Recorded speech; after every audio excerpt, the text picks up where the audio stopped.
Coming up on Lexington Now, a look back at this year's Minority Business Expo, a new home and a new name for government television, and safety tips for pedestrians. This and more up next on this week's edition of Lexington Now.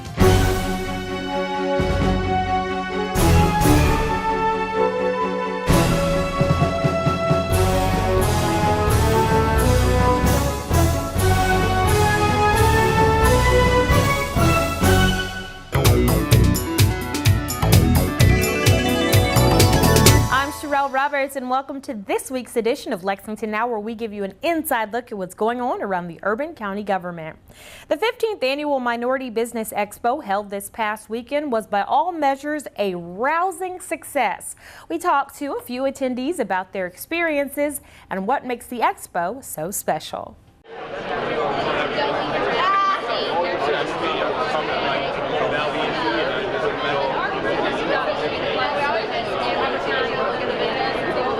It's refreshing to come to something like this. This is my first time here ever.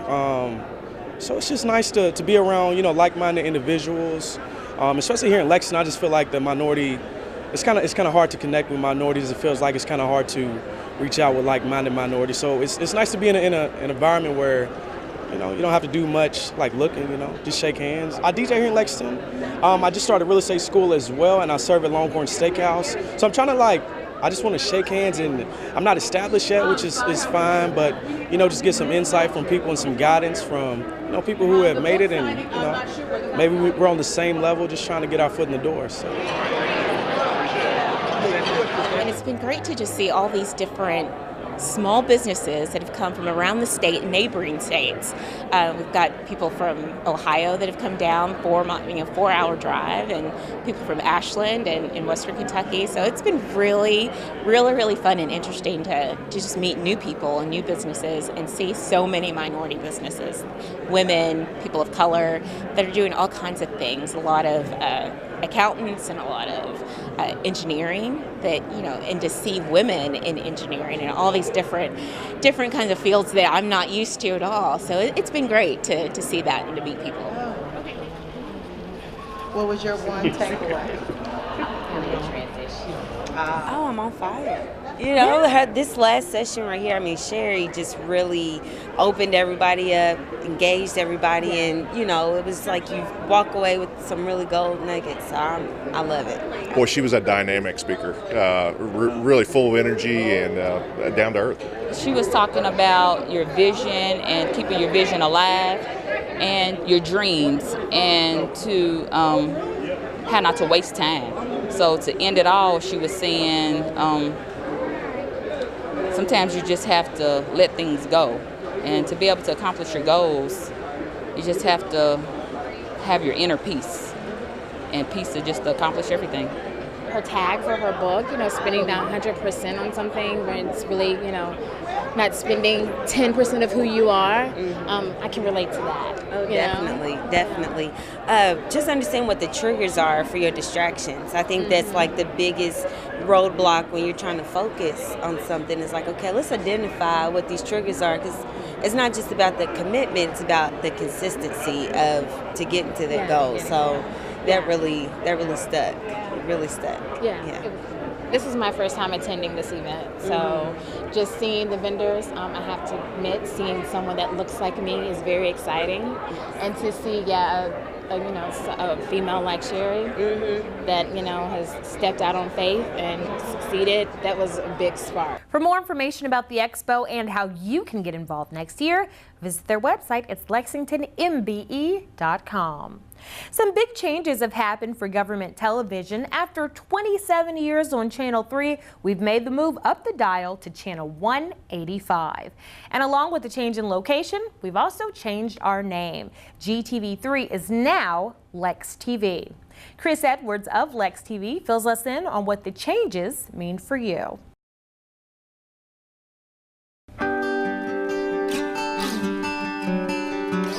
The transition from GTV3 on cable channel 3 to Lex TV on channel 185, the content will stay the same. We're still going to be televising over 400 hours of live meeting coverage every year. That's really the backbone of why Lex TV exists, is to televise meetings, to bring that meeting, that government meeting from the council chamber in the government center to a citizen's home, so they can be up to speed, up to date on what their council members are discussing and how they're voting. Alongside that, we also do another 300 hours or so of original programming every year. Programming's for parks, programming's for council members, programming for environmental quality. We do a weekly news program. All that's going to stay the same as well. We're not changing any of our programming. We're just changing the channel number from 3 to channel 185. The second transition is converting the station from a standard definition studio to a high definition studio. Behind me is a new control room we installed back in January. We have installed some other new high definition equipment.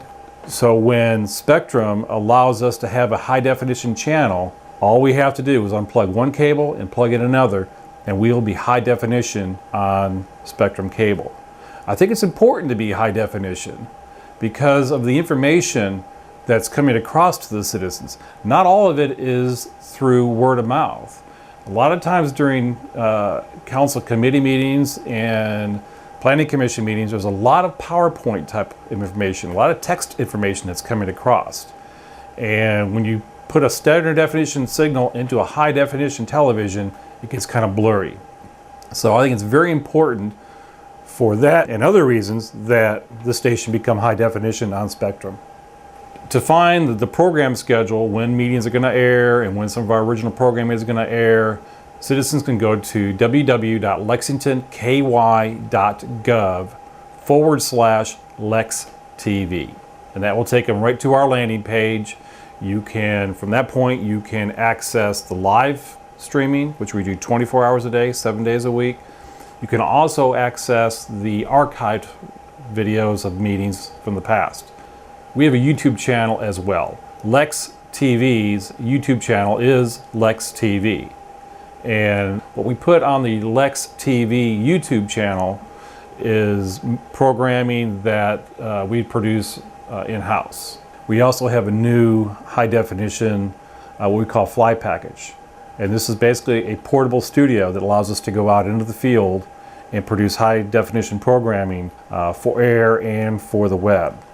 And recently we started doing Dirt Bowl basketball games. The Dirt Bowl is a long tradition in Lexington of these basketball games in Douglas Park. Well, recently we started televising those games. And this equipment, this new fly package equipment that we have, which is basically a smaller version of what's behind me, allows us to go out and do that. This is a big event for parks, and I love that we could support parks with this event. And so we're really excited about the things that we're going to do in the future at Lex TV. I'm always excited the things that we can do with the equipment that we're allowed to have and the staff that we have. Bigger and better things are coming. One of the things I'm looking forward to in the near future will be virtual sets in our studio. Right now we have a fixed set, and in the very near future what this equipment here will allow us to do will be to have virtual sets. And that's what's going to get people's attention. That's what's going to make them want to stop and go, what is this? This is interesting looking. And then if you catch them with the eye, you can give them the information that they need. For more information, visit lexingtonky.gov/LexTV. And coming up after the break, we've got some important safety tips for pedestrians.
like we talk about them all the time. 'Cause we could have been talking about anything. In a dream, I am floating from the screen. In a dream, all is all yes, it seems. In a dream, I am floating from the screen. Somewhere in between. All through the night, somebody's lost in the light. The shade's drawn tight, but I can't keep out the light. Oh no. Everywhere I feel the ties are bind, closing tighter on me all the time, and I'm really not feeling anything. In a dream, we are floating over the screen. In a dream, all is on yes, it seems.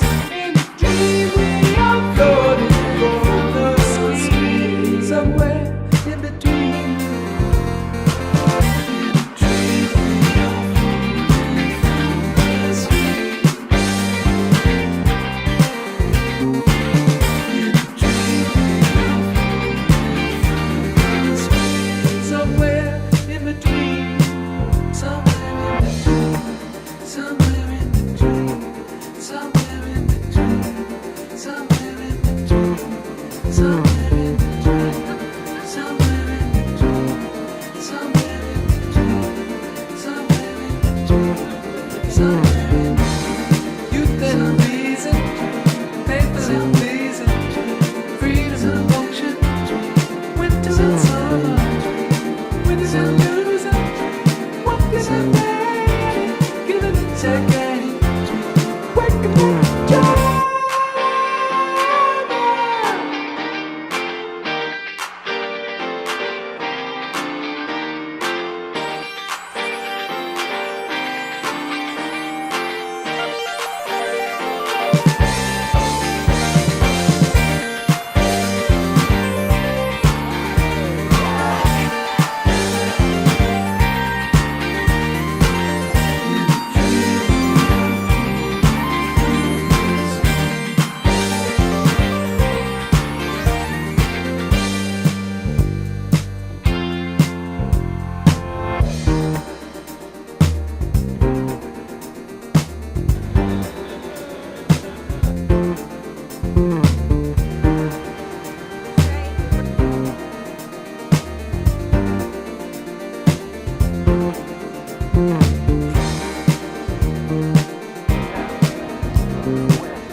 Welcome back to the show.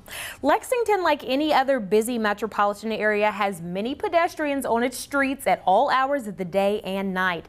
And too often, those pedestrians aren't paying enough attention to their surroundings, which can be a danger to them and to motorists. Here are some safety tips on how you can safely navigate the busy streets as a pedestrian. Hi, I'm Officer Howard Florence. As kids, we're taught about safe ways to cross the street, but it's important that everyone practice pedestrian safety. The City of Lexington has a specific law about pedestrians crossing busy roadways. These roads, such as New Circle, Man o' War, Chenoweth, and 3rd Street, are the busiest in Lexington, altogether averaging more than 2 million vehicles each day. The goal was to keep you safe. Cross roads and a crosswalk. Where there is no crosswalk, cross at an intersection. Other than when crossing a busy street, do not stand or walk in the roadway or on a median. Never approach a vehicle that's moving or stopped in traffic. Nationwide, there has been an increase in recent years of collisions involving pedestrians. In 2016, pedestrians accounted for 1/5 of car crash fatalities in Lexington. Let's walk, bike, and drive with more awareness. For more information, check out the Safe Streets page on the city's website, lexingtonky.gov. And if you are out and about on foot in downtown, Lexington has wayfinding signs to make navigating downtown on foot a walk in the park. Have you ever been walking around downtown and tried to find your way around and wish there was something that could lead you in the right direction? Well, now there is. Installation has started on new wayfinding signs designed to make Lexington a more walkable and pedestrian-friendly city. More than 50 signs will be installed at 25 major intersections throughout the downtown core during the first phase of the Walk Lex program. During the second phase, at least 64 additional signs will go up at 32 intersections near the University of Kentucky and Transylvania. All the signs are expected to be installed within 4 to 6 weeks. The signs will give pedestrians directions to major landmarks or districts, and they will indicate how long it will take to walk there, such as Rupp Arena is a 4-minute walk from a certain location. The WalkLex program will also be key to helping visitors navigate the city. The idea began in 2013 as a pilot project under Leadership Lexington, a leadership training program. For more information about the WalkLex signs, please visit downtownlex.com. For more information about the wayfinding signs, you can visit the city's website. It's lexingtonky.gov. Victims of violent crime can often feel isolated and alone in their struggle. But did you know that the Lexington Police Department has an office specifically offering support to those victims? It's called the Victims Advocates Office. I know it's a very traumatic thing that you've been through, and I want to make sure that you know that there are people out there that will help you. Melinda Weathers is a victims advocate for the Lexington Division of Police. She and 2 others help victims whose lives have been affected by abuse. We handle primarily domestic violence and sexual assault cases. We are expanding the program and starting to do a little bit more with elder abuse and vulnerable adults. When the police are called to a scene of either domestic violence or sexual assault, a report is taken. We get that report and we initially make phone contact with the victims. So basically what that looks like is we'll call them up and just say, I got this report, just wanted to check on you and see how you're doing and see what kind of services they might need. A lot of people don't even realize that there are any services available. They're just like, the police are gone now and I don't know what to do. The advocates can also meet with the victims one-on-one to provide aid and share resource information. Some resources are outside of the Division of Police. We work a lot with our community partners like the Sheriff's Office to get them protective orders filed, the county attorney if there's criminal charges that are going to come with the case, the shelter, Greenhouse 17, if they need a safe place to stay. So just a lot of different community agencies coming together to help these victims.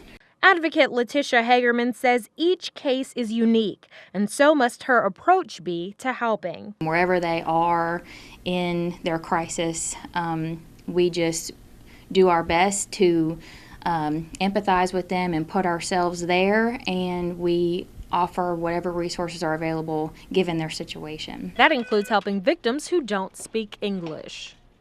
Special Victim Section, this is Letitia. We do utilize a service, it's called the Language Line. So what we do, if we get a report and it looks like that person needed an interpreter at the scene, before we call them, we hook up with the Language Line and they make the call, and we have a conversation through an interpreter about what resources are available. In addition to helping victims personally, they also help them to understand the criminal process. Many victims' abusers have been arrested and are facing prosecution. Understanding these procedures can be tough. These are new words for people. They're like, what's a preliminary hearing? What's a pretrial? What's the grand jury? So we try to get in there as soon as we can and start explaining that to them. Advocate Weathers says she and her 2 partners can be viewed as tour guides of the system. For From getting information about a victim situation from detectives who are handling the criminal case to finding resources to help victims and their families, the advocates are on the job. Yes. The Urban County Council is still on summer recess, but there are several televised meetings this week, including the Police and Fire Pension Board, the Courthouse Area Design Review Board, and the Board of Architectural Review. All of those meetings are on Wednesday, and on Thursday is the Planning Commission meeting. You can catch these meetings live as well as our other programming on Lex TV, channel 185, or online at lexingtonky.gov. Well, that is all for this week's edition of Lexington Now. You can keep up with what we're doing by following us on Facebook, Twitter, and YouTube. You can also get 24/7 traffic updates by following us on Twitter. Our handle for that is @LexRex. Or if you're one of those folks who likes to see exactly what's going on with your own two eyes, you can log on to the city's website and check out our live interactive cameras. And if you haven't, they are definitely something to see.